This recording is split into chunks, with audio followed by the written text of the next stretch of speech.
자, 이제 384페이지 거기 쌍가로 8번 토지 등 소유자 볼게요. 내용 어렵죠 이제. 예.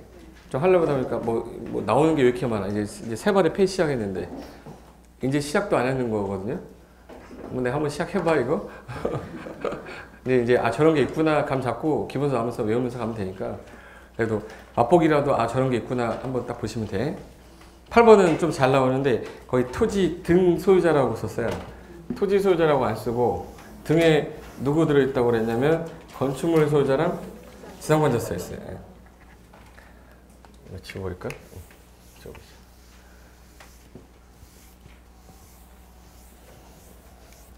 자, 일단 이거부터 할게. 재개발이 있고 재건축이 있고 경매 있고 매매 있고 분양 있고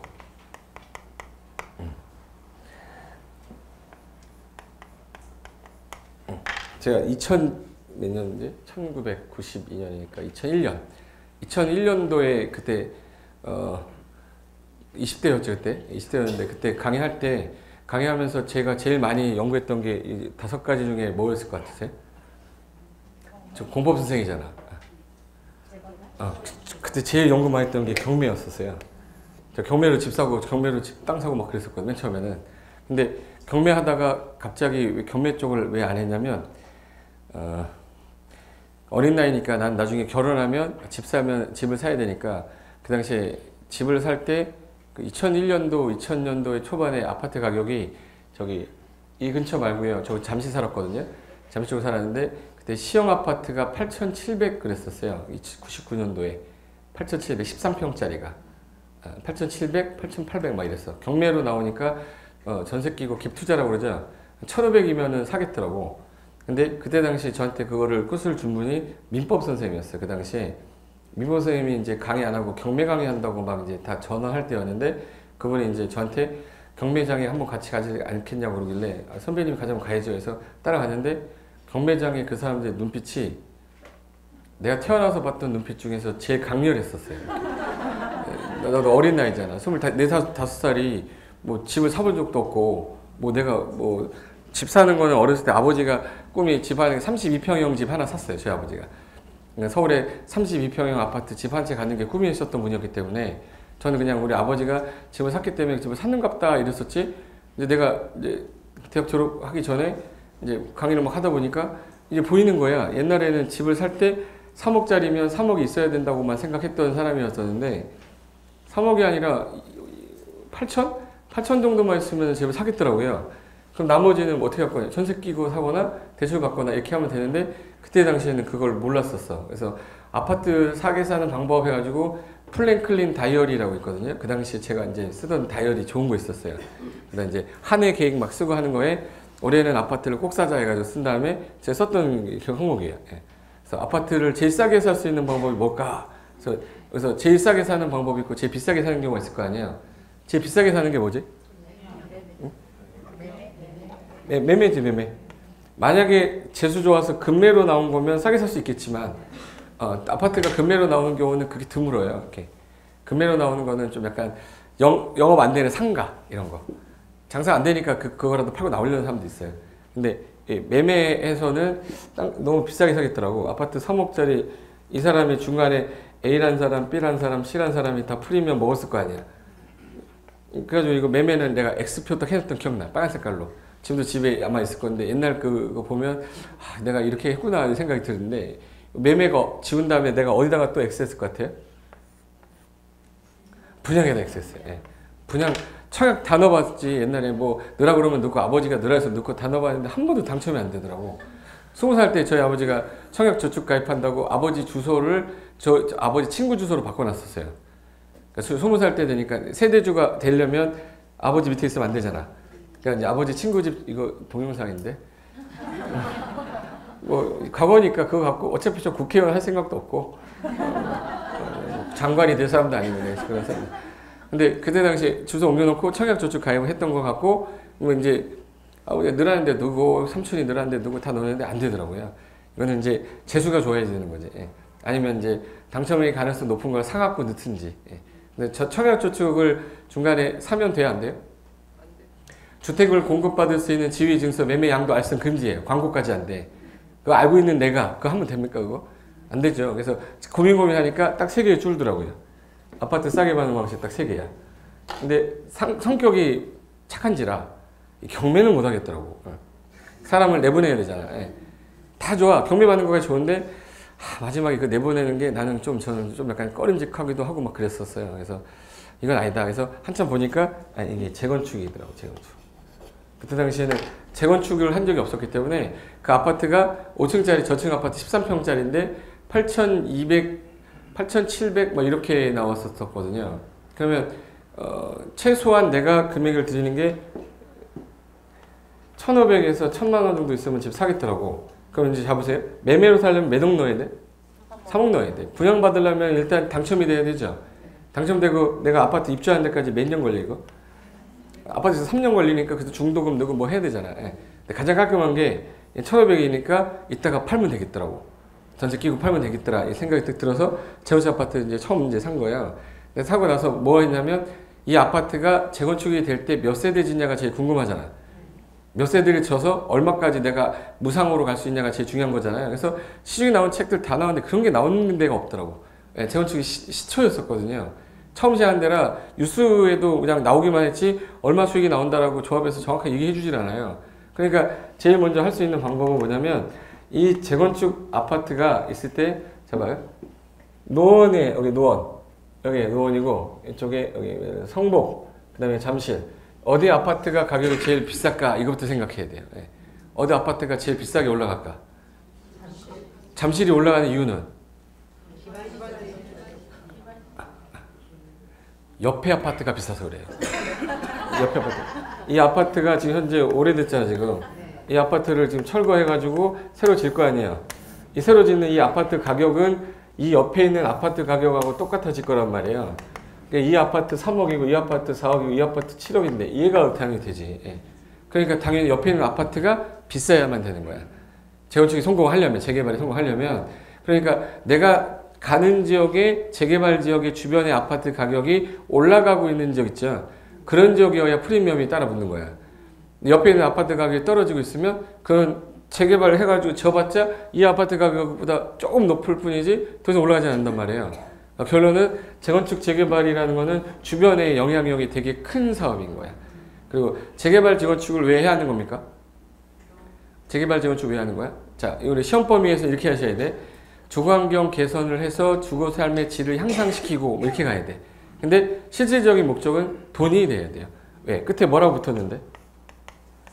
사업은 수익이 안 나면 하면 안 되는 거예요. 정부가 하는 공공사업도 돈이 안 되면 안 하는데 지금 정비사업이 돈이 안 되면 누가 하겠어요?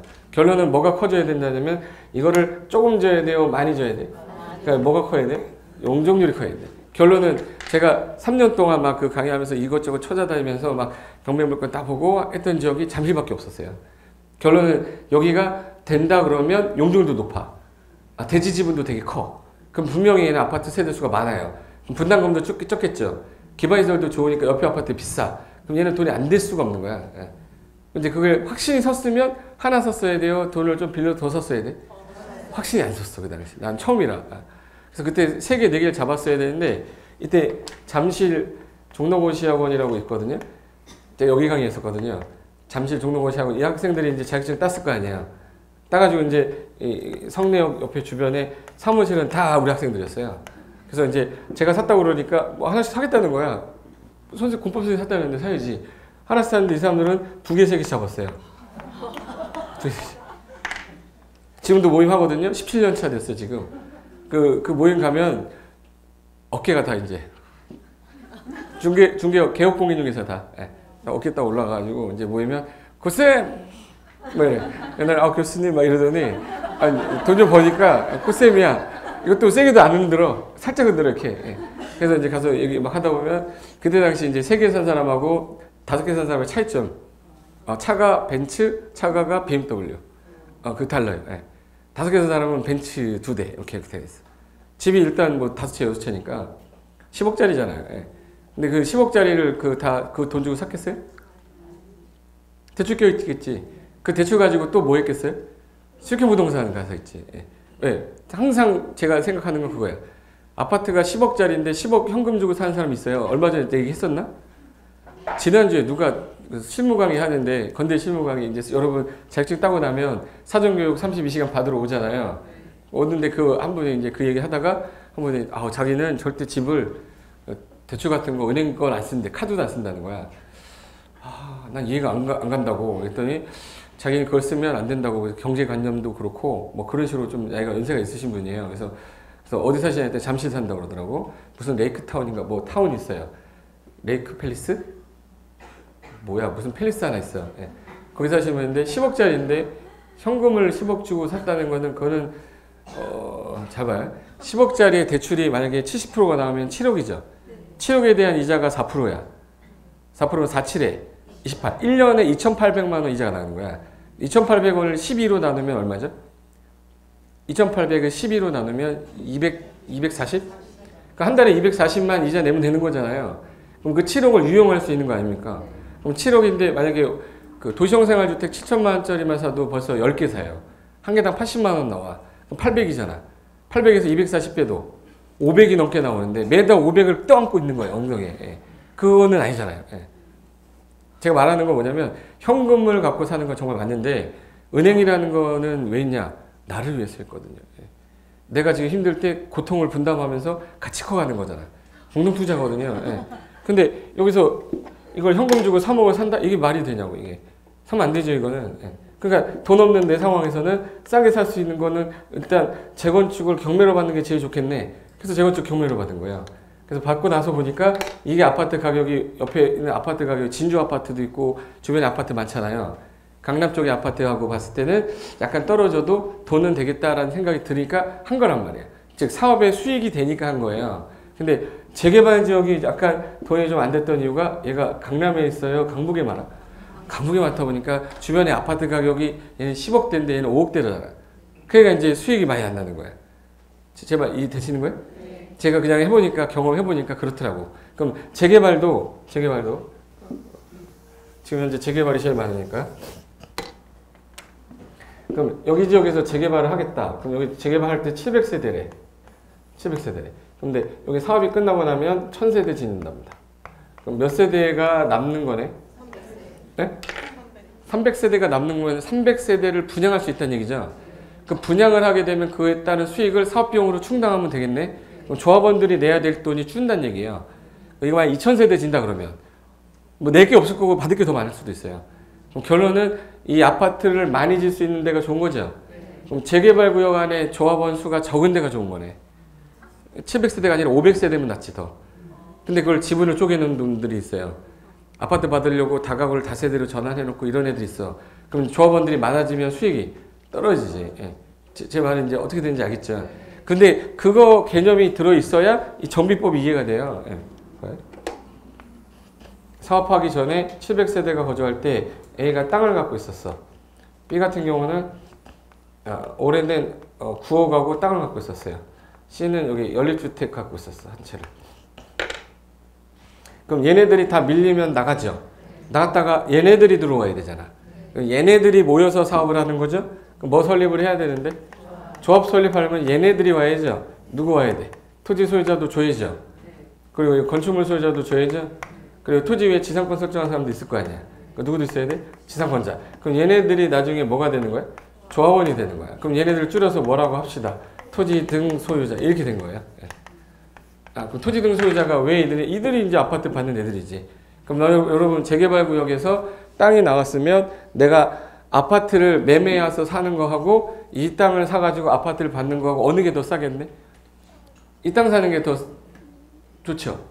왜? 매매로 하게 되면 프리미엄을 다 누가 먹었잖아요. 근데 이들은 자기 땅을 갖고 내놓고 원가로 아파트를 받는 거잖아. 그 프리미엄은 나한테 오는 거지. 건설회사가 먹는 프리미엄을 내가 먹는다는 뜻이에요. 건설회사가 만약에 한 개당 1억을 먹는다 그럼 내가 1억을 먹는 거잖아. 그죠? 그럼 내가 뭘 사야 되는 게 맞아요? 땅을 사야지. 왜? 조합원이 되니까. 제 말 이해됐어요? 근데 재건축이야. 이 아파트가 현재 한 동짜리인데 100세대래요. 100세대래. 그리고 여기 애가 갖고 있는 게 30평짜리 갖고 있어. 30평에 따라 대지 지분이 10평이 돼요.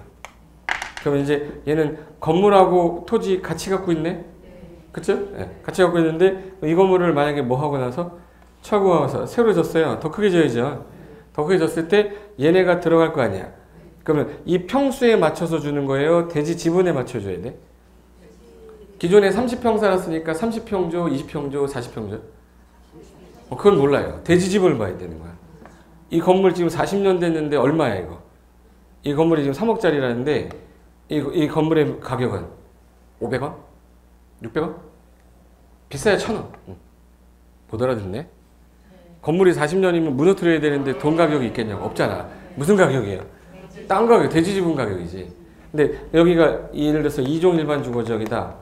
2종 일반 주거지역이면 용적률이 얼마죠?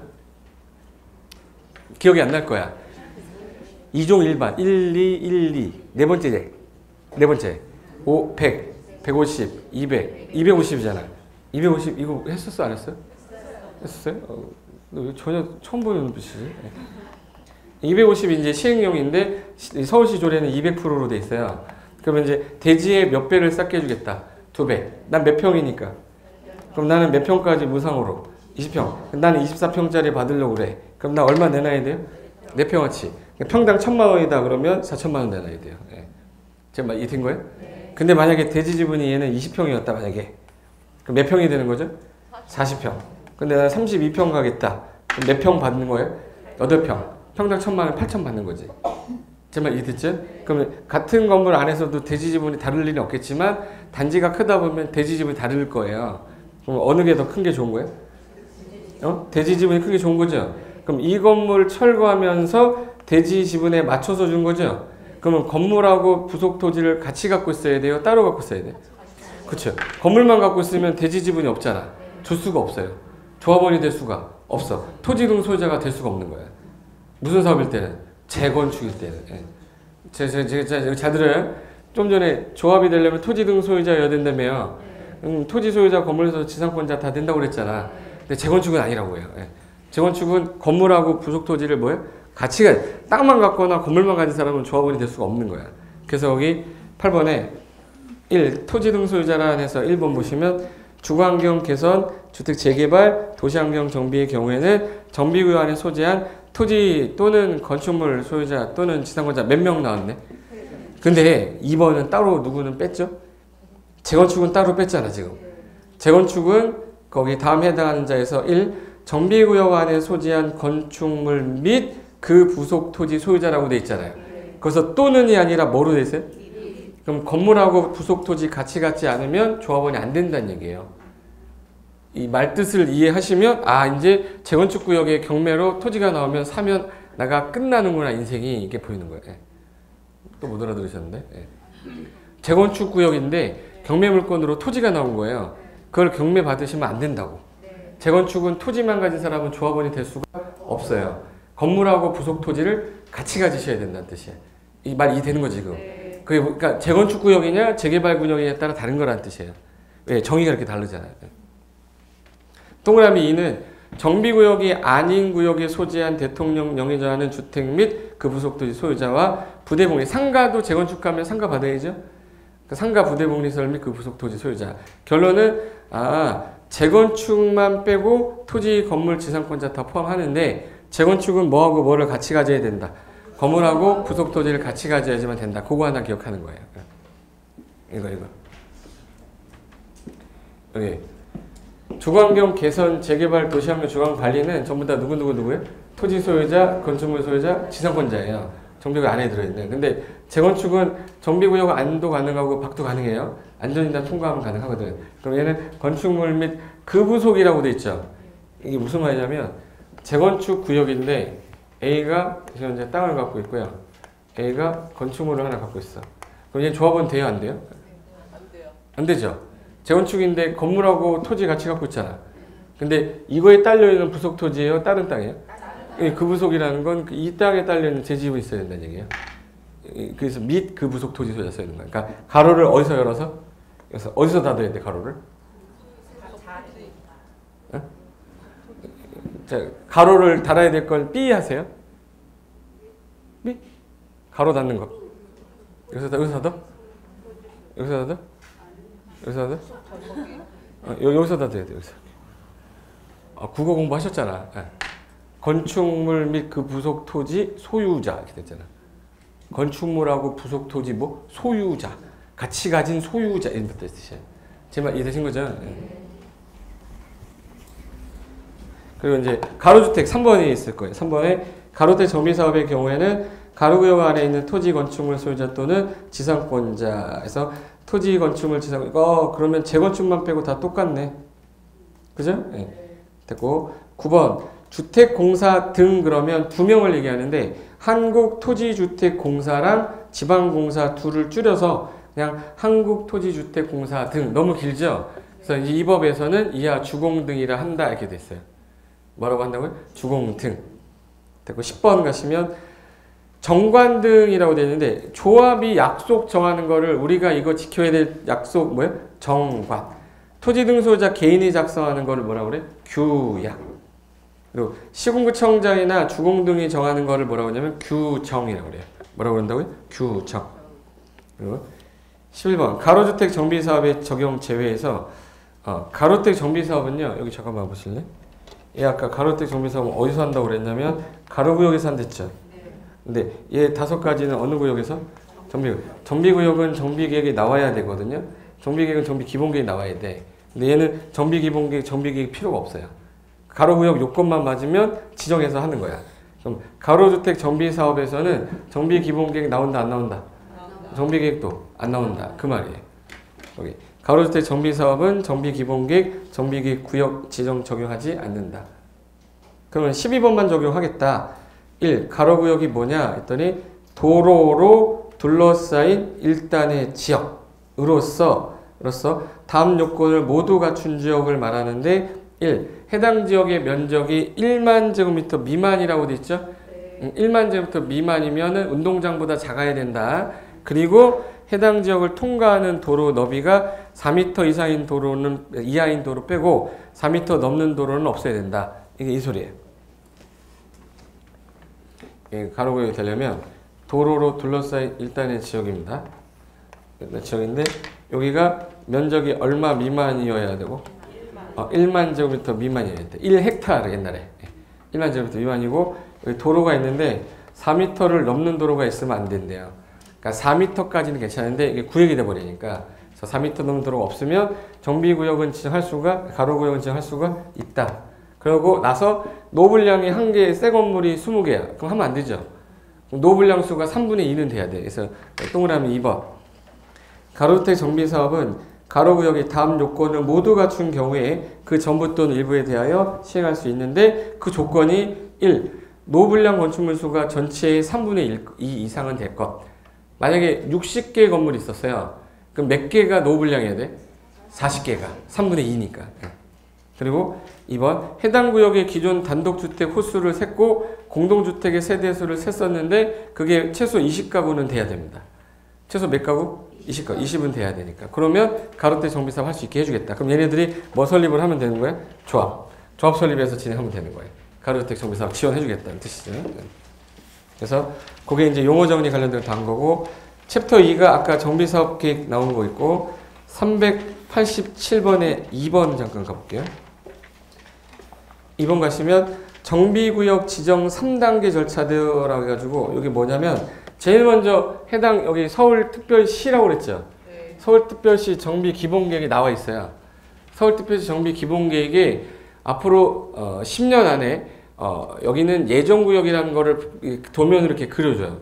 그래서 10년 안에 들어갈 예정지가 나와요. 그래서 정비기본계획에서 예정구역이 나오고 예정구역에 이제 있다가 나중에 일정 시간이 도래하면 구체적 정비계획 짜러 가는 거예요. 예정구역에서. 예정구역에서 정비계획 짜갖고 와서 구역 지정 신청하면 시도지사 대장이 정비구역 지정해주면 이때 정비사업 들어가라고 돼 있어요. 그러니까 여기 제일 먼저 나와야 되는 게 무슨 계획이에요? 정비기본계획이에요. 그러니까 거기 정비기본계획이 맨 앞에 있죠. 특광 특특시장이 10년 단위로 해서 이 계획을 짜놓고 중간에 갑자기 노후도가 급속히 진행되는 적들도 나오더라. 그래서 우리나라 국가정책 가장 많이 바뀌는 거 누구 바뀔 때? 대통령. 몇 년이죠 임기가? 왜 이렇게 긴지 몰라. 그죠? 몇 년마다? 5년마다 타당성부터 하고 일반 시장만 도지사한테 승인 얻고 나서 이 계획이 짜지면 국토부에다가 보고 드려야 돼요. 국토부에서 보고 야 인구가 50만 이상이면 짜는 건데 50만도 안 돼? 그러면 정비할 게 많지 않은 걸로 봐서 기본계획 안 짤 수도 있다 이렇게 해놨어요. 그래서 공법에서 기준 나오면 누구라고 그랬지? 국장이 기준 정해주고 여기서 예정구역이 나오면 저 예정구역별로 앞으로 정비계획은 언제 설치해라 언제 짜라 수립식이 다 짜놨어요. 그 다음에 방향성 제시에 관한 내용 다 포함시켜 놓고 이 내용을 공람시켜 주게 되어 있습니다. 그리고 나서 그 예정구역에서 무슨 계획으로 넘어가야 돼 이제? 정비계획. 정비계획 수립식이 도래했을 때 정비계획으로 가는 거예요. 그럼 정비계획은 이제 그 지역 관할한 시군구니까 여러분 어느 구에 계시죠? 노원구에 계시잖아. 노원구청장이 정비계획 짜시는 거야. 노원구청에서 여기 현재 노원구에 정비 예정구역이 8군데가 있다. 8군데 중에서 도래한 시기가 된 지역이 있어요. 그럼 그 지역을 정비계획을 짜서 서울시청에 다시 들어가. 정비구역 지정해달라고 뭐야? 지정 신청 들어가는 거예요. 그럼 이제 정비구역 지정할 때 시도 대장이 심의 거쳐서 정비구역 딱 지정하면 이제부터 여기는 앞으로 밀 거죠. 건물을 증축하거나 신축하거나 그러면 문제 생기죠. 그래서 개발이 금지시켜버립니다. 정비구역 지정되는 순간 여러분 건물은 건드리면 안 돼. 싹 밀어야 되니까. 근데 이거를 지정해놓고 5년이 지나도 안 하고 10년이라도 안 하면 기존의 건물 소유자들 열받잖아요. 구역 좀 뭐 해달라고. 해제. 안 하니까. 안 할 것 같으면 빨리 해제해서 나 우리 집 오래됐는데 난 리모델 수선이라도 좀 하겠다. 그래서 사람들이 해제해달라고 막 하니까 얘네들이 아 그러면 해제 요건은 다음과 같다 해서 해제 요건을 또 만들어놨어요. 정비구역이 해제되려면 다음과 같다 이렇게 또 난 거지. 그럼 뒤로 한 장 넘겨보세요. 구역이 지정이 됐어요. 구역이 지정되면 얘네들이 사업을 할 때 사업하기 위해서 짜는 계획이 있을 거 아니야? 아까 실시계획이라는 표현이 뭘로 바뀌었다고?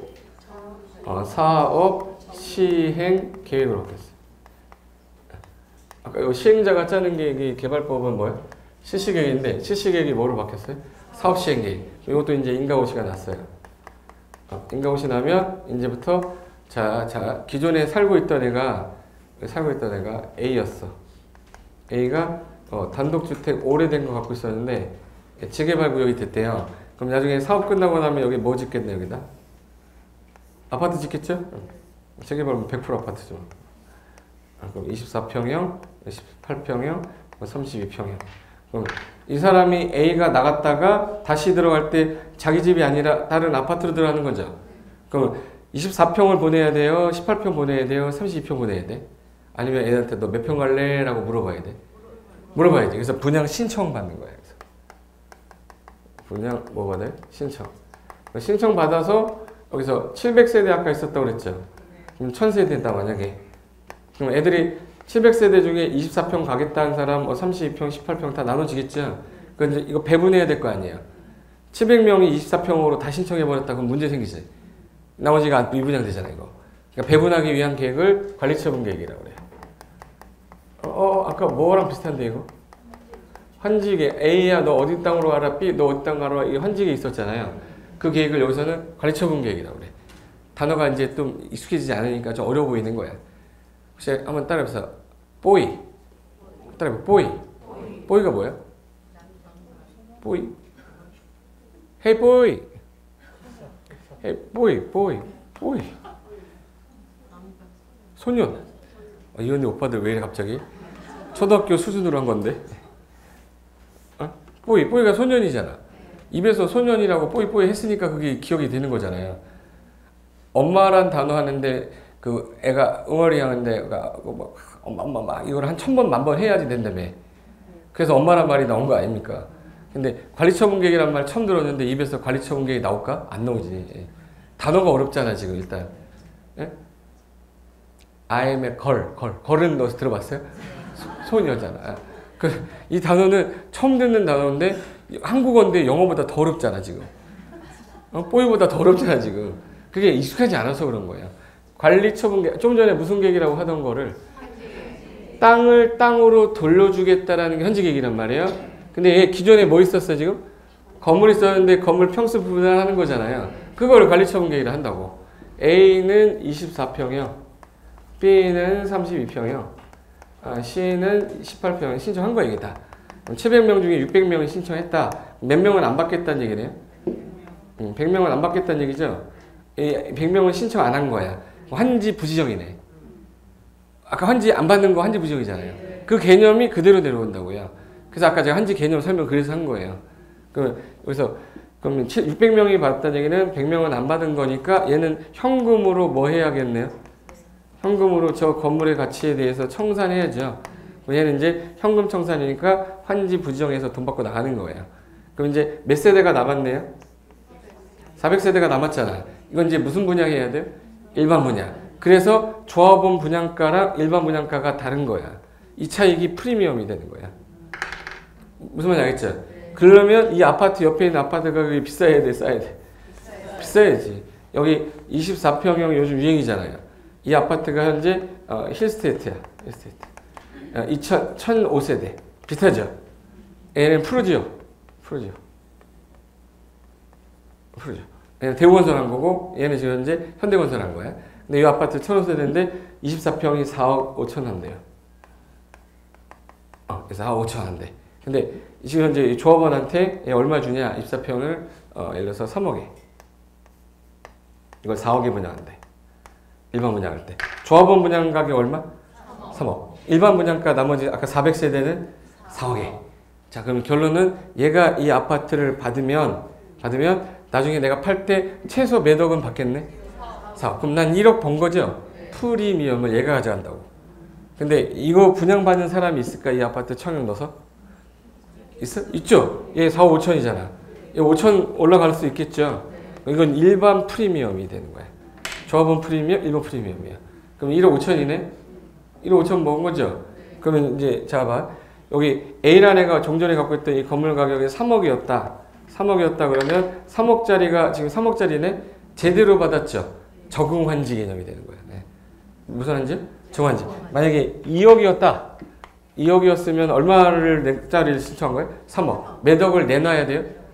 증환지 개념이죠? 이거 증환권이라고 그래요. 얘 4억짜리 있던 애였다. 얘가 만약에 3억짜리 신청했어요. 그러면 1억을 줄여받은 거죠. 뭐 이거는 가망권이 되는 거지. 1억어치 나중에 받겠지, 청산금으로. 근데 얘는 제대로 받았으니까 무슨 환지? 적응환지. 얘는 중환지, 감환지 되는 거니까. 아까 무슨 환지랑 똑같네, 이거. 환지 계획하고 똑같잖아요. 그걸 그대로 갖다 쓰는 게 정비사업이에요. 그러니까 이거를 배분하기 위해서 짜는 계획을 무슨 계획이라고? 관리처분 계획. 이게 이제 인가 떨어지면 인재 착수 들어가는 거예요. 인가 오시나면 이제 공사 시작해야죠. 시작이라는 건 철거 시작이라는 뜻이니까 이때 사람들 여기 살고 있던 애들 나가야 되죠. 그래서 이제 동네 여기에 플랜카드가 딱 붙으면서 경축 관리처분 인가 이렇게 해가지고 딱 뜨고 밑에 이주 시기 이사 비용 어디다 신청하세요 이렇게 나올 거 아니야. 얘 지금 몇 억짜리 갖고 있었어 지금? 3억짜리인데 3억어치를 빌려줄 수 없거든. 그래서 무상으로 한 50% 정도 무상으로 이제 무이자로 한 1억 5천 빌려줘요. 그럼 이제 1억 5천 받아서 어디로 가 있겠네? 주변에 전월세 들어가 있겠죠. 전세 들어 있다가 나중에 아파트 다지면 요때 1억 5천 갚죠. 갚고 내 집으로 들어가면 되는 거야. 제발 이때 표가 아니야 이거. 근데 주변에 전세 가격이 3억인 거야. 못 가죠. 왜 3억이 됐을까? 얘만 나가요? 700명 다 나가? 그러면 이제 수요자가 많아졌잖아. 얼마 전에 2억이었는데 입주할 때 이거 나중에 철거할 때쯤 좀 늦으면은 벌써 3억 돼 있어요. 전세 대란이 일어나잖아. 전세 들어갈 사람은 많은데 전세 수요는 적어. 2억짜리 3억 올려도 들어올 사람이 있단 말이에요. 제 말 이해된 거잖아. 그러니까 재개발로 인해서 주변에 전세 가격 폭등하고 막 이랬던 게 2008년, 2007년, 2006년, 2008년인 거예요. 그때 당시에 막 전세 가격 올랐잖아.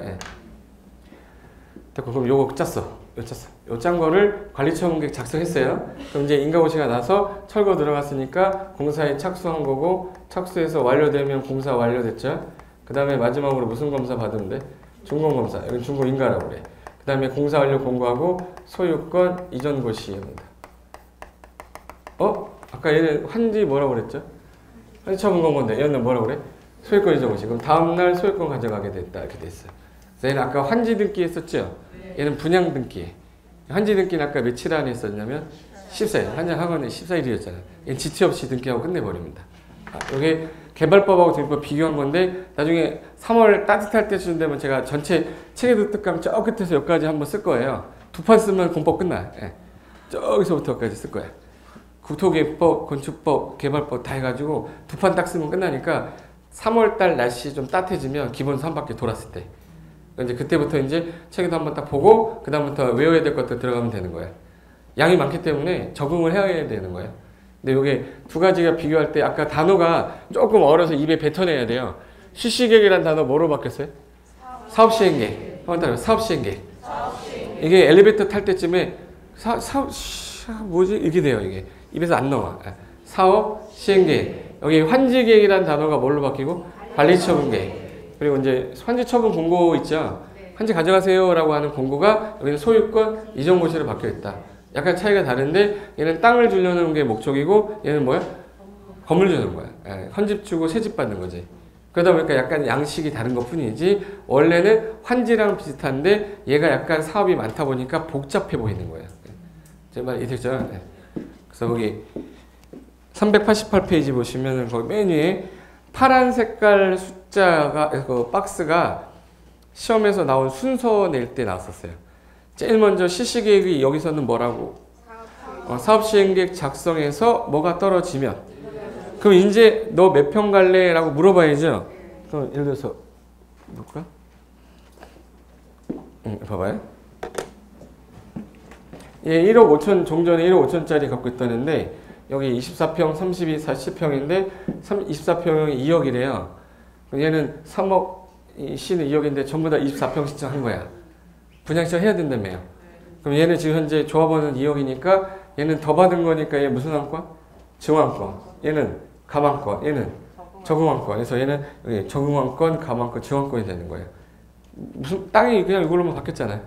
근데 이거 하려면 얘네들한테 야, 너 몇 평 갈래? 라고 물어봐야 되니까 통지해 줘야 될 거 아니야. 분양신청 기간이 언제부터 언제까지다. 몇 평 받을 건 신청하시고 안 하시면 우리 안 받는 걸로 해서 청산해 버리겠다. 이렇게 해야 돼요. 그래서 나온 게 분양시청 밑에 인가고시 받고 며칠 안에 통지하라고? 60일 안에 통지했죠? 그럼 통지한 그날부터 30일에서 60일을 분양 신청 기간이라고 그래요. 근데 좀 부득이하면 20일은 연장해 줄 수 있습니다. 그래서 30일에서 60일 연장해서 며칠? 20일. 그럼 이 기간 안에 신청 안 한 애들이 있을 거 아니에요? 그래서 밑으로 화살표 가면 분양신청 안 한 사람도 있을 거고 신청했다가 처리한 사람도 있을 거예요. 분양 대상에서 뭐 된 사람도 있겠네? 제외된 사람도 있어. 그런 사람들은 청산금 줘야죠. 그래서 관리처분 인가고시 다음 날부터 90일 안에 현금으로 날라와요. 통장으로 들어와. 입금 계좌 보내달라고 그래요. 이제 90일 현금 청산되고 이제 나가는 거예요. 그럼 이제 안 받을 사람은 뺐죠? 그럼 이제 무슨 계획 짜도 되겠다, 이제. 환지 계획이 여기선 이름이 뭐로? 그렇죠. 관리처분 계획을 짜면 돼, 이제. 그럼 관리처분 계획 짜서 인가가 떨어지면 되는데, 아까 환지 계획은 짤 때 기준이 위치도 따졌죠? 지목도 따졌나? 면적도 따졌죠? 토지를 따지고, 소리 따지고, 이용사항 따지고, 환경 따졌죠? 이거 여기 7개를 따졌잖아. 처음 공부하는 분들은 아 저런 게 있구나 지금 우리는 나중에 기본 이론 한 바퀴 돌고 문제풀이 하면서 외우면 되는 거예요. 앞으로 저걸 외우겠구나라고 감 잡는 거야. 오늘 외워봤자 어차피 내일 모레 기억 안 나요. 아 저런 게 있구나 이렇게 하는 거야. 근데 얘는 기존에 있던 뭐를 철거했죠? 건물을 철거하고 다시 짓는 거잖아. 그럼 얘는 기준이요. 관리처분 기준이 기존의 건물을 철거한 다음에 다시 짓는 거죠. 그 땅이네? 그럼 지목이 필요가 있을까? 지목 필요 없죠. 위치가 그 땅이잖아. 필요 없죠. 토질 그 땅이잖아. 필요 없고 수리 그 땅이잖아요. 그러니까 얘는 면적하고 몇 평이었는지 이용사항이 주택인지 상가인지 공장인지 환경 봐야 되죠. 그래서 얘는 면유한이 기준이 된 거야. 그래서 거기 밑에 보면 환지 기준은 위지면 토수리안인데 관리처분 기준은 면유한 써 있죠. 아 이게 땅하고 건물 기준이라 다르구나 이렇게 알 정도면 돼요. 네. 이해되신 거예요? 아 그렇구나 이렇게 하고 그 다음에 인가고시가 떨어졌으면 이제 공사에 뭐 하시면 됩니다. 착수하면 되니까 이때부터 철거 들어가죠. 사용 수익 어떻게 되네. 정지. 그래서 이때부터 이사 가는 거야 다. 근데 꼭 안 나가는 애 나옵니까 안 나옵니까? 나와요. 그래서 나온 게 임차권자 권리 조정이 나온 거예요 밑에. 그래서 임차권자 권리 조정은 이제 들어두시면 돼. 이거는 뭐 외우지 않아도 돼.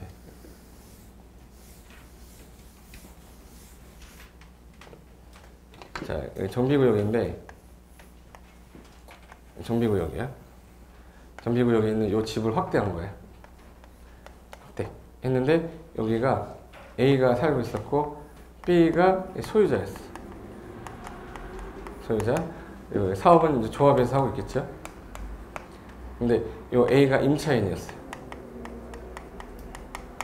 보증금을 내서 전세보증금 2억에 2년 약정하고 왔어. 그럼 이제 계약하고 들어온 지 6개월밖에 안 된 상태예요. 자, 몇 개월 더 살 수 있냐면 1년? 6개월을 더 살 수 있는 거죠. 2년 약정했으니까. 그럼 이제 나 1년 6개월 더 살 수 있는데 여기 동네 여기에 경축 관리처분기인가 이렇게 됐어. 그럼 이제 철거한다는 얘기죠. 철거한다는 얘기는 A가 지금 현재 나가야 된다는 얘기잖아. 지금 몇 개월 남았죠? 1년 6개월 남았죠. 그러면 이 사람 나갈 때까지 기다렸다가 철거하면 되겠네. 예? 1년 6개월 동안 계속 쉬었다가. 예. 그러니까 이제 문제가 생기잖아요. 그래서 임차권자 권리 조정하자. 그러면 여기 관리처분인가 떨어진 날로부터 계약 기간은 배제함 이렇게 법에 써 있어요. 계약 기간은 뭐 한다? 배제. 요 2년이란 계약 기간 배제하고 주택임대차 보호법이나 상가건물 임대차 보호법에 요거 계약 기간은 적용 안 할 거예요라고 돼 있대요. 그럼 이제 적용 안 해주니까 2년 보장 이런 거 없어요. 그럼 이제 얘는 나가야 되죠. 그럼 내 그냥 나가요? 내놔 그래야 돼. 내놔 그랬더니 뭘 내놔? 보증금 내놔 그래야죠. 보증금 내놔 그랬더니 B가 안 주는 거예요. B가 안 주면 A가 나갑니까? 안 나가면 철거를 못 하죠. 누가 힘들어져? 조합이 누구죠? 시행자예요. 시행자는 사업이 안 되네 그럼. 그러면 네가 얘한테 달라고 했는데 안 주면 나한테 와. 내가 줄게. 금전을 대신 나한테 반환 청구해라. 그래서 금전 반환 청구하게 됐어요. 그럼 얘가 대신 몇 억 주면 돼? 2억. 주고 나갔죠. 그럼 2억 누가 줄 거를? 소유자가 줄 거를 시행자가 줬잖아요. 그럼 시행자는 나중에 소유자한테 네가 줄 거 내가 내놨으니까 내놔 자식아. 이걸 구상권이라고 그래요. 뭐라고 그래? 구상권. 구상권 행사하는데 얘가 배째라 이래버리잖아요. 얘가 받을 아파트 있죠. 이거 압류해버리면 돼. 압류하면 저당권 성질 있어요. 경매 넣으면 돼요. 경매 넣어서 돈 빼고 잔돈 제주면 끝나는 거예요. 그러니까 요거 임차권자 권리 조정을 해야지만 사업이 진행되겠네. 그래서 사용수 정지되고 나서 임차권자 권리 조정해서 양 당사자는 계약을 해지할 수 있겠죠? 해지했는데 안 주면 금전 반환 청구 누구한테 한댔죠? 시행자. 시행자는 나중에 누구한테? 소유자한테. 뭐 하면 돼? 구상. 불응하게 되면 뭐예요? 압류. 압류하면 저당권 성질 있죠? 임의 경매에 넣으면 되는 거예요. 그래서 요게 그 사용수익 정지로 권리 행사 다 했어요, 이제. 그럼 다 나갔겠네요. 그럼 이제 다 끝나고 나서 소유권 뭐 하면? 이전 고시하면 다음날 소유권 다시 들어오는데 착수해서 소유권 오는 데까지 30개월 걸립니다. 3년. 아파트 보통 한 32개월 걸려요. 그러니까 한 30개월 정도 걸린 후에 아파트 들어가면 된다. 이렇게 하면 되는 거예요. 이게 정비사업 전체적인 흐름도인데 오른쪽 챕터 4 보시면 지금 현재 정비사업이 6개인데 정비구역에서 하는 거 몇 개랑? 5개. 가로구역에서 하는 거 하나. 시행자가 다 달랐잖아요. 비슷하잖아요. 이 시행자가 누구냐? 시행 방식 뭐로 할 거냐가 하나씩 써 있는 건데 요거를 이제 자세하게 쓴 거예요. 거기 1번 정비사업의 시행자 해놓고 1번에 달동네 나왔죠.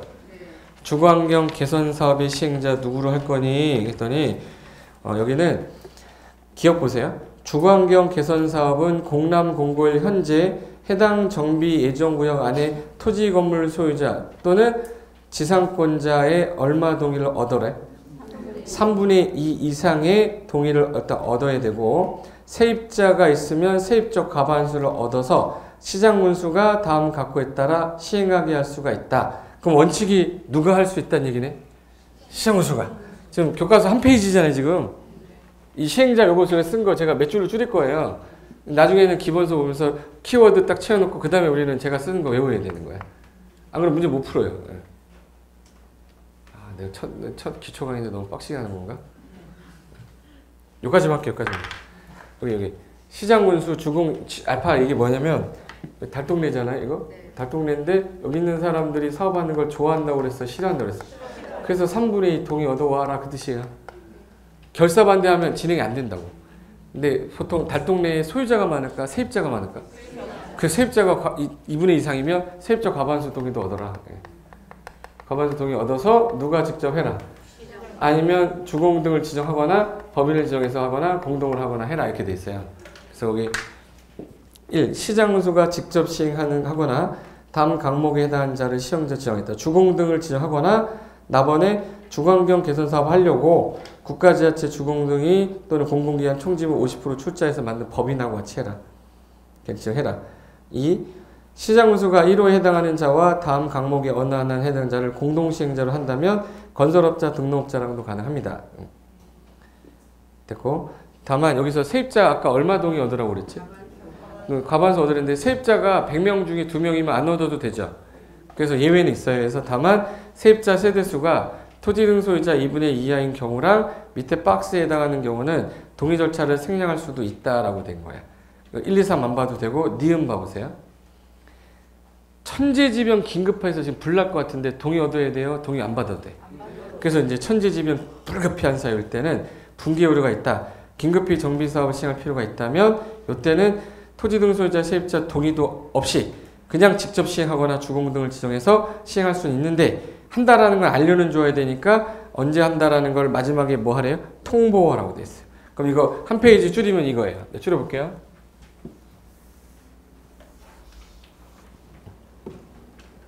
자, 무슨 동네에서 주거환경 개선이면? 달동네에서는 얘네들 사업할 능력이 있어 없어요? 좋아해 싫어해? 싫어하니까 누가 해주겠다. 시장 군수, 구청장, 시장 군수가 해주겠다. 다만 토지 등 소유자 얼마 동의 얻어라.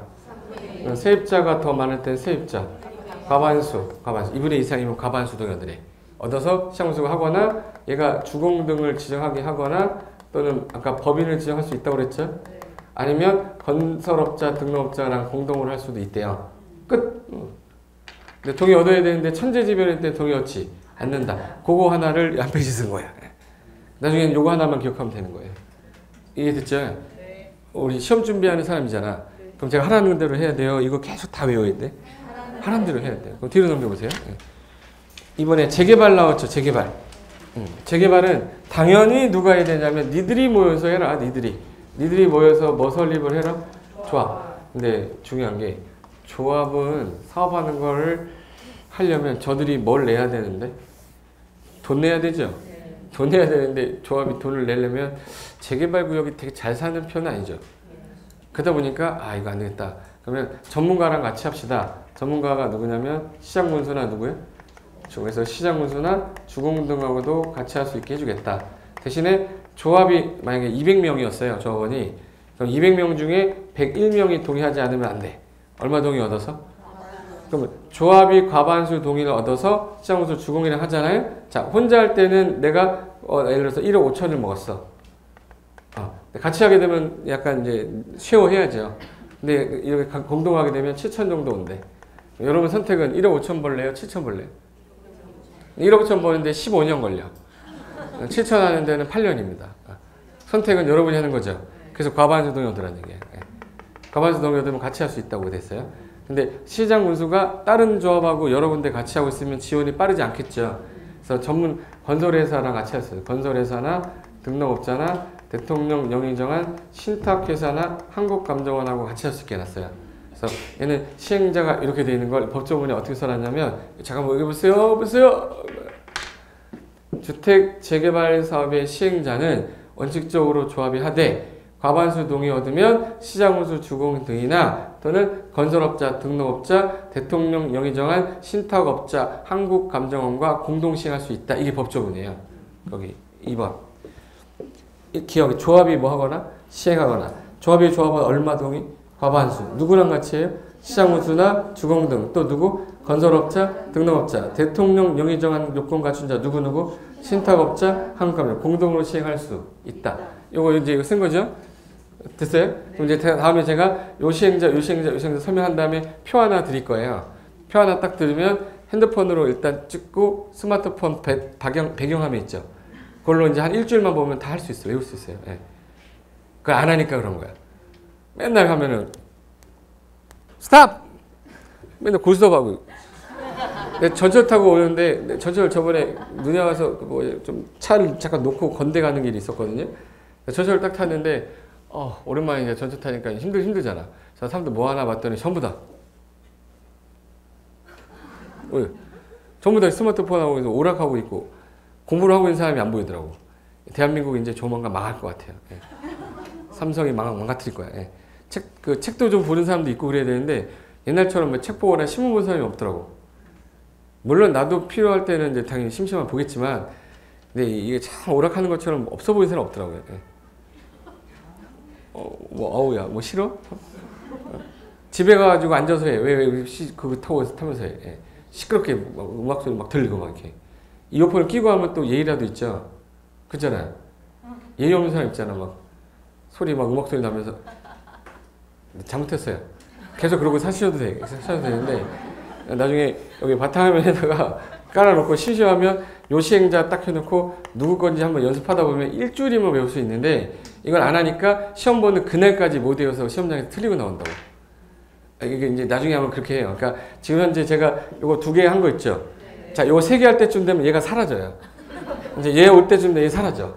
그러면 이제 까먹고 좀 이따 또 까먹고 좀 이따 까먹고 배만 불러 계속 먹어가지고. 그럼 이제 재개발하고 재건축 차이점이 있어요. 이 시행자 누굴까 그러면 당연히 누구겠네? 조합이겠지. 얼마 동의 얻으면? 과반수 동의 얻으면 누구랑? 시장운수 추궁 가능하겠죠. 그리고 건등 신한인데 여기서 누가 들어갈 일이 없냐? 이게 신탁업체 한국감정원이 없어요. 얘는. 요것만 없어요. 그럼 나중에 하면 그러면 재개발 재건축에는 누가 없다. 신한은행 없다 이렇게 하면 돼. 신탁업체 한국감정원이 없어요. 그 3번 봐봐요. 재건축은 누가 하거나 조합이 과반수 동의 얻어 누구 있냐? 시장운수 주공 건등이고 대통령 용의자한 적 없네. 그럼 얘는 건등 신한인데 얘는 건등이네. 무슨 말인지 알겠죠? 그래서 이제 비교하면서 몇 개 하다 보면은 그렇게 많지 않은 거야. 처음에 당연히 많죠. 옛날에 이 2개 사업 없을 때만 해도 편했는데 이거 들어가는 바람에 더 어려워졌지. 그러니까 시험 수준은 계속 올라가게 돼 있는 거예요. 그러니까 시험은 빨리 자격증을 빨리 따서 빨리 해야 되는 겁니다.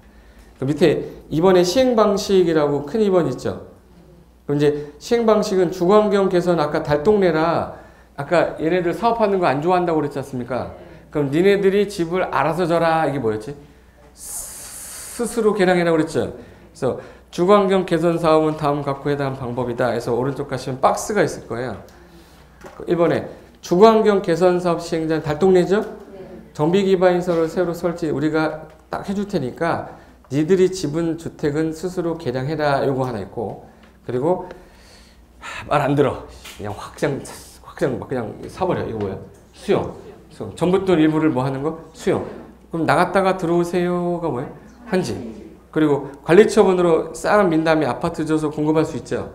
그럼 사업 방식이 요게 4가지인데 혼용해도 된다고 얘는. 근데 재개발 같은 경우는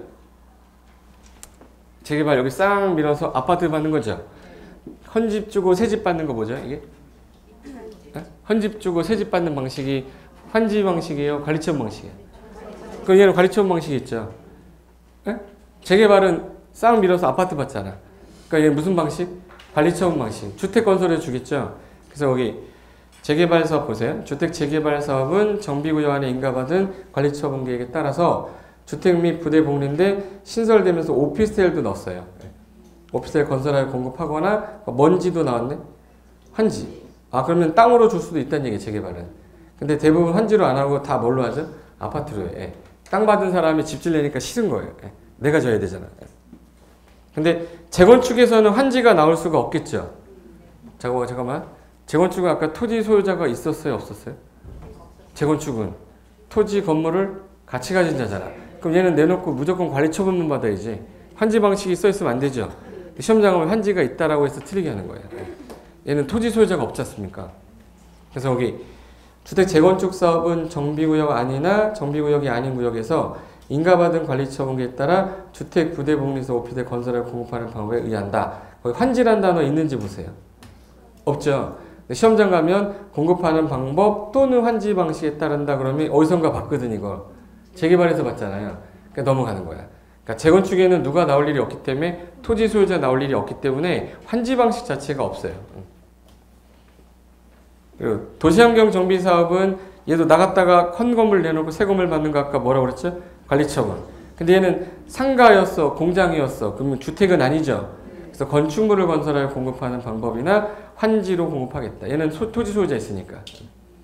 5번에 주거환경 관리는 니들이 안 하면 우리가 기반에서 설치할 테니까 집 알아서 지란 얘기죠. 그래서 거기는 스스로 주택을 보전 정비 개량 이거밖에 없어요. 그 가로주택이라는 거는 소규모 재건축이잖아요.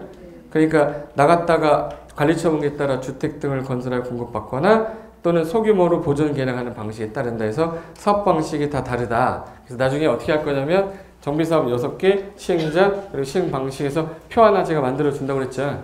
그 몇 번 보면 얘는 안 읽어도 돼. 내 입에서 나올 거예요. 제발 이해된 거죠? 그래서 이게 정비사업 관련된 개관 전체 끝난 겁니다. 그래서 2016년은 이렇게 보내는 거고 이제 우리 2017년을 맞이하는 거죠, 이제. 나이 한 살 더 드시면은 또 이제 좀 기분도 안 좋아지시겠지만 한 살 더 먹고 내년 2017년에 10월 달에 꼭 자격증 따셔서 또 새로운 길에 들어가서 부자 되시기 바랍니다. 오늘 요걸 마치고 다음 시간에 뵙겠습니다. 자, 수고하셨습니다.